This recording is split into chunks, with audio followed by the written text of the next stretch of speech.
Happy Crockin' Monday, y'all. This week, I took one of our family favorites. This is something that I like to make to take to people, and it's also something I know I can make, and my whole family's going to like it. No one's going to complain. And it is just your Tator Tot Casserole and turned it Crockin'. Everybody probably has their own take on this recipe. So if you want to, you can definitely try to convert your own or try out this one. It was when I had everybody taste test it, they really liked it, and Nicole's little boy Gage wanted more. So we passed the kid test here. So we're kind of doing this geared toward your kiddos. I've also taken this to new mommies because it's something mild that mommies can eat, and I just know it's going to be a one-dish meal. It's quick. It is a shorter cook time if you want it to be. So I know that I can put this in before I go get the kids from school. Go get them from school, and dinner's already ready. Done. So you're going to take a 32-ounce bag of frozen tater tots. You're going to put half of these down on the bottom.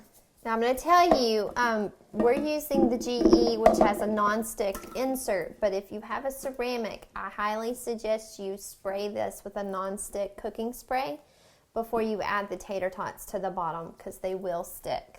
Now, you might have a few gaps in your bottom of your slow cooker, but you're just going to pretty much get them to where the bottom is covered in your slow cooker.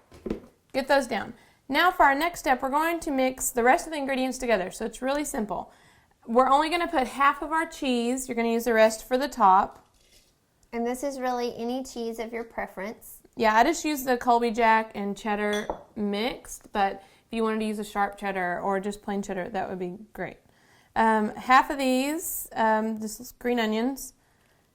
If you want to omit this, that's fine. It's just for a little extra flavor. It's almost like a loaded baked potato. Yes. Bacon, this is another optional thing. This is just about 5 pieces of bacon, 6 pieces of bacon. I'm going to put half of it in with that. Just gives it some extra flavor too. Now, you can use ground beef on this. I actually used ground turkey. It's just one of those ways you can cut back on something. So I'm going to put that in. That's just 1 pound. This is 1 cup of sour cream.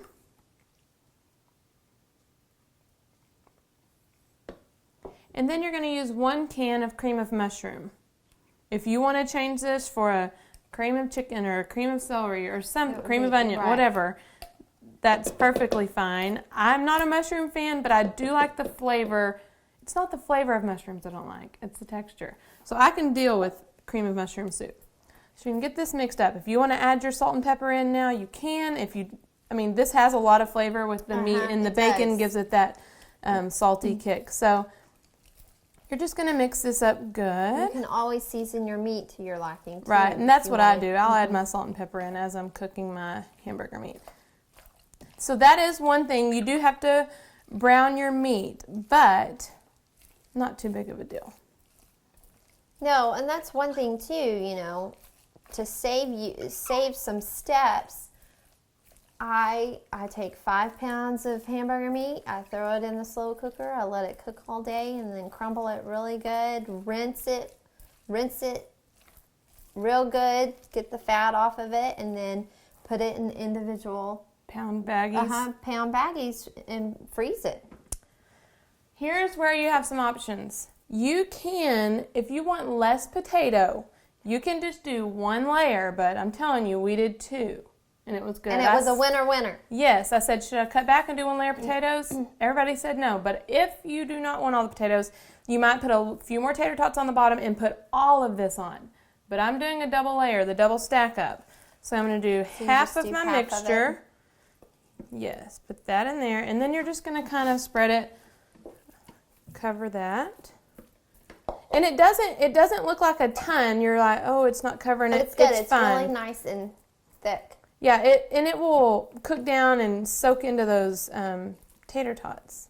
So, got that done. So now I'm just going to put the rest of the tater tots, spread them out, and the rest of my mixture.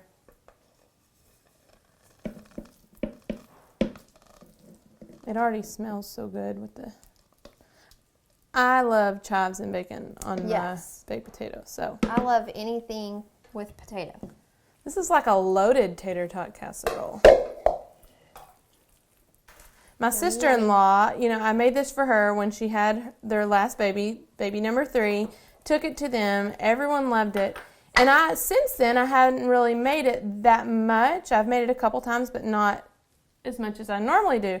So when I was getting this recipe ready for the video, I had to text Mandy, and I was like, Mandy, give me the lowdown on that. I don't want to put the wrong thing because she makes this. She said I make this like at least once a week. They love it.